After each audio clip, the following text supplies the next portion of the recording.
नमस्कार दोस्तों, आप सभी का स्वागत है आपके अपने YouTube चैनल जॉनप्रिया जी के पर। दोस्तों, आज हम एक ऐसे मुद्दे को आसान भाषा में समझने की कोशिश करेंगे जो इस पूरी दुनिया की राजनीति और सुरक्षा के लिए बेहद महत्वपूर्ण बन चुका है। जी हाँ दोस्तों, बात हो रही है ईरान इजराइल तनाव की, जिसमें अमेरिका खुलकर इजराइल के साथ खड़ा दिखाई दे रहा है। लेकिन इस पूरे घटनाक्रम में एक ऐसा देश भी है जिसकी स्थिति बेहद असमंजस भरी हुई है, और वह देश है पाकिस्तान। दरअसल सवाल यह उठ रहा है कि अगर मध्य पूर्व में यह संघर्ष और बढ़ता है तो पाकिस्तान किस तरफ जाएगा, क्योंकि पाकिस्तान ने पहले ही सऊदी अरब के साथ एक म्यूचुअल डिफेंस पैक्ट साइन किया हुआ है। इस समझौते का मतलब साफ है कि अगर सऊदी अरब पर हमला होता है तो पाकिस्तान उसे अपने ऊपर हमला मानेगा और सऊदी की मदद करेगा। और समस्या यह है कि ईरान और सऊदी अरब के रिश्ते लंबे समय से तनावपूर्ण रहे हैं और मौजूदा हालत में ईरान कई बार सऊदी के ठिकानों पर प्रतिष्ठानों को निशाना बना चुका है। ऐसे में पाकिस्तान के सामने बड़ा सवाल खड़ा हो गया है कि क्या वह अपने वादे के अनुसार सऊदी को साथ देगा या चुपचाप किनारा कर लेगा।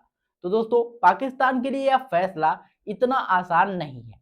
इसकी सबसे बड़ी वजह है उसकी भौगोलिक स्थिति। भौगोलिक स्थिति मतलब पाकिस्तान की लगभग 900 किलोमीटर लंबी सीमा ईरान से लगती है।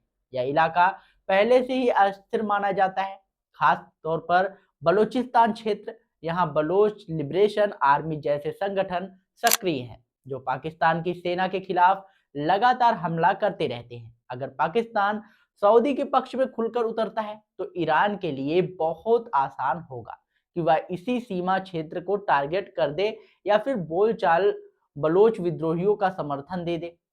अगर ऐसा होता है तो पाकिस्तान के लिए स्थिति बेहद गंभीर हो सकती है। दूसरी तरफ पाकिस्तान पहले ही कई मोर्चों पर दबाव में है। अफगानिस्तान के साथ उसके संबंध ठीक नहीं है, भारत के साथ तनाव हमेशा बना रहता है, अंदरूनी आर्थिक संकट पहले से ही गहरा है। और अगर इसी बीच ईरान के साथ टकराव हो गया तो पाकिस्तान के लिए एक साथ इतने मोर्चों को संभालना लगभग असंभव हो जाएगा।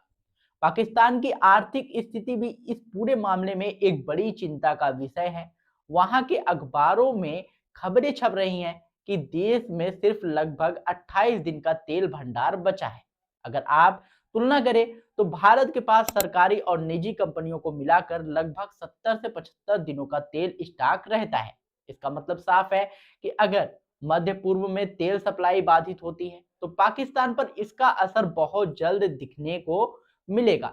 इसी वजह से पाकिस्तान में अब सरकार के स्तर पर कुछ अजीब तरह की चर्चाएं भी शुरू हो गई हैं, जैसे आईटी कंपनियों को वर्क फ्रॉम होम की सलाह देने की बात, स्कूल कॉलेजों में ऑनलाइन पढ़ाई की संभावना और ऊर्जा की बचत के उपयोग। यह सब इसलिए किया जा रहा है क्योंकि तेल की कीमतें बढ़ रही हैं और सप्लाई को लेकर भी अनिश्चितता बनी हुई है। अब जरा पाकिस्तान की विदेश नीति पर नजर डालते हैं कि अगर पाकिस्तान के प्रधानमंत्री शहबाज शरीफ और विदेश मंत्री इशाक डार लगातार यह दावा कर रहे हैं कि पाकिस्तान मध्य पूर्व में शांति स्थापित करने की कोशिश कर रहा है। उन्होंने कहा कि उन्होंने ईरान और सऊदी अरब दोनों से बातचीत की और तनाव कम करने की अपील की। यहां तक कि पाकिस्तान के विदेश मंत्री ने यह तक कह दिया कि उनकी बातचीत के बाद ईरान ने सऊदी पर हमले कम कर दिए। लेकिन जब वास्तविक घटनाओं को देखा गया तो पता चला कि यह दावा ज्यादा समय तक टिक नहीं पाया, क्योंकि सऊदी अरब की रक्षा मंत्रालय ने खुद बयान जारी करके बताया कि उनके एयर डिफेंस सिस्टम ने कई ईरानी ड्रोन और मिसाइलों को इंटरसेप्ट किया है, यानी हमले जारी रहे। इससे पाकिस्तान के दावों की सच्चाई पर जो है सवाल उठने लगे। दरअसल पाकिस्तान की स्थिति इस समय बहुत अजीब है। वह अमेरिका के खिलाफ खुलकर कुछ नहीं बोल सकता क्योंकि आर्थिक और सैन्य मदद के लिए वह काफी हद तक अमेरिका पर निर्भर रहा है। अब बात करते हैं दूसरी तरफ की, तो वह ईरान को भी नाराज नहीं करना चाहता क्योंकि उसकी सीमा सीधे ईरान से लगती है। और तीसरी तरफ सऊदी अरब है जो पाकिस्तान का बड़ा आर्थिक समर्थक रहा है। ऐसे में पाकिस्तान तीनों को खुश रखने की कोशिश कर रहा है, लेकिन यह रणनीति ज्यादा समय तक काम नहीं कर सकती क्योंकि पाकिस्तान की संसद में भी इस मुद्दे को लेकर सरकार पर सवाल उठ रहे हैं, क्योंकि विपक्षी नेता पूछ रहे हैं कि जब सऊदी अरब के साथ रक्षा समझौता किया गया था तो अब उस पर अमल क्यों नहीं हो रहा, क्यों नहीं किया जा रहा है। अगर पाकिस्तान सऊदी के साथ खड़ा नहीं होता तो क्या सऊदी को यह नहीं लगेगा कि पाकिस्तान भरोसेमंद साथी नहीं है। कुछ पाकिस्तानी नेताओं ने तो यहां तक दावा कर दिया कि असल में पाकिस्तान ही भविष्य में बड़ा निशाना बन सकता है। उनका कहना है कि अंतरराष्ट्रीय राजनीति में कभी कभी किसी देश को सीधे निशाना नहीं बनाया जाता, बल्कि पहले उसके आसपास के क्षेत्रों में तनाव पैदा किया जाता है। लेकिन अगर वास्तविकता को देखा जाए तो फिलहाल यह संभावना काफी कम है कि पाकिस्तान सीधे इस युद्ध में कूदेगा, क्योंकि इसकी सबसे बड़ी वजह है उसकी आर्थिक हालत। क्योंकि युद्ध लड़ने के लिए सिर्फ हथियार ही नहीं बल्कि बहुत बड़ी आर्थिक ताकत भी चाहिए होती है, क्योंकि पाकिस्तान की अर्थव्यवस्था जो पहले ही कर्ज और महंगाई और बेरोजगारी के दबाव में है, ऐसे में वह किसी बड़े सैन्य संघर्ष का जोखिम उठाने की स्थिति में नहीं है। इसके अलावा तेल की सप्लाई भी पाकिस्तान के लिए बड़ी समस्या बन सकती है। क्यों? क्योंकि पाकिस्तान का बड़ा हिस्सा तेल जो आयात पर निर्भर है और उसका ज्यादातर डीजल कुवैत से आता है। यह सप्लाई स्ट्रेट ऑफ हार्मुज के रास्ते होता है।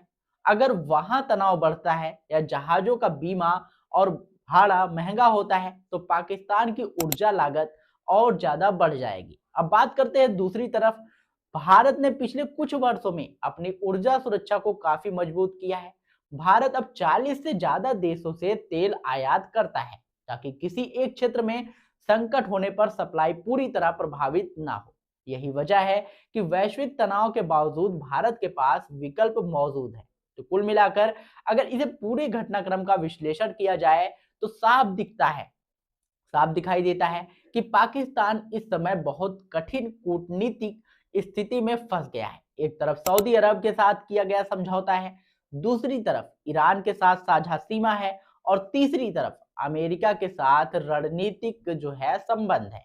इन तीनों के बीच संतुलन बनाना पाकिस्तान के लिए बेहद चुनौतीपूर्ण हो गया है। आने वाले समय में पाकिस्तान संभवतः यही कोशिश करेगा कि वह इस संघर्ष से जितना हो सके दूर रहे और खुद के माध्यस्थ से शांति समर्थक के रूप में पेश करता रहे।